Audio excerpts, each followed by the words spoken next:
अपने राग अपने लक्ष्य को पकड़ना है। अपने अंदर सभी के प्रति सहनशीलता लाओ, सभी के प्रति करुणा लाओ, तभी तो आपका ये जीवन चल पाएगा, तभी तो आपके अंदर परमात्मा का वास होगा। पैसे से सब नहीं खरीदा जा सकता है। माया जीवन में एक बात जरूर याद रखना, पैसा वो साबुन है जो आज के जमाने में हर दाग को साफ कर देता है। चाहे जितना बड़ा दाग हो, केवल पैसे दिखा दो वो दाग साफ हो जाएगा। चाहे जितना बड़ा तुमने जुर्म किया हो, केवल पैसे अदालत में जा करके दे दो, ये जुर्म तुम्हारा भाई नीचे छिपा दी जाएगी। ये पैसे ऐसी चीज है जो हर दाग को छिपा देती है, हर जुर्म को छिपा देती है। क्योंकि जिसके पास धन है उसी के अवगुण भी आज गुण माने जाते हैं।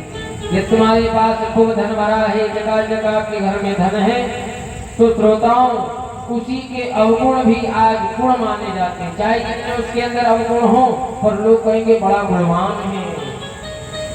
कहते हैं दौलत की चादर इतनी मोटी होती है कि उसके नीचे हर गुनाह छिप जाता है। क्योंकि इज्जत अब किरदार देखकर नहीं, कारोबार देखकर दी जाती है। जीवन में यहाँ पर याद रखना, लोग कहते हैं पता नहीं क्या बात परमात्मा ने हम पर दुख ही दुख दे दिया है। माई बाप जीवन में एक बात जरूर याद रखना, आज परमात्मा ने तुम पर दुख डाला है, कल सुख भी देगा।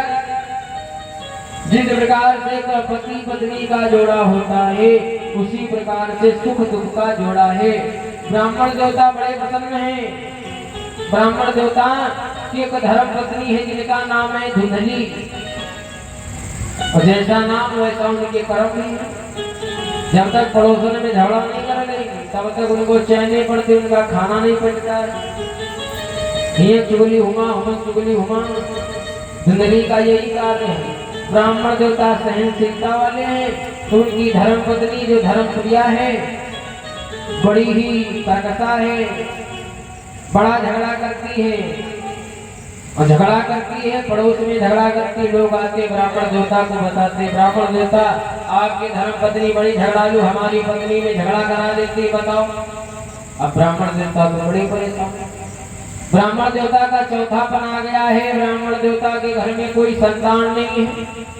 ब्राह्मण देवता जिस वृक्ष को लगाते हैं उस वृक्ष में फल नहीं आता है। ब्राह्मण देवता के घर में एक गाय है, उस गाय ने कभी बछड़े को जन्म नहीं दिया।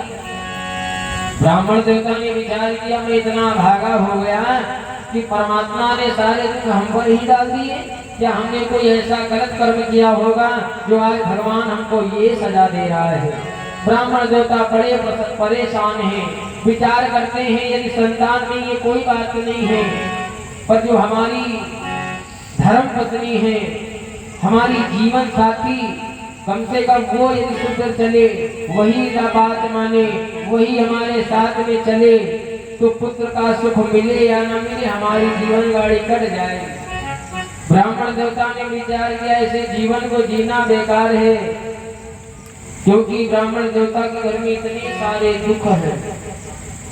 ब्राह्मण देवता कहते हैं परमात्मा ने पता नहीं सारे दुख हम पर ही क्यों डाल दिए, सुख दे देता, सुख नहीं है। अच्छा हम तुमसे पूछे सुख कितने प्रकार के होते हैं, बताओ। सुख कितने प्रकार के होते हैं जानती हो मैया? सुख कितने प्रकार के होते हैं? नहीं पता?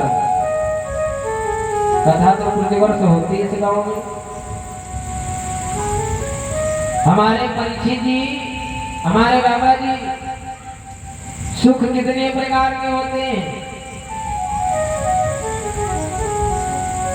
अब परीक्षित जी यहाँ बैठे हो तो थोड़ा जवाब सवाल भी होगा। अब परीक्षित जी वहां बैठे,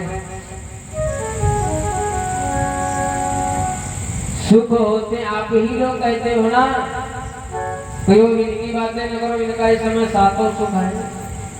तो सुख कितने प्रकार के होते हैं? 7 प्रकार के सुख। कौन कौन से बताते हैं? कहते सुनो कि पहला सुख सुंदर होए काया, दूसर सुख घर माहु माया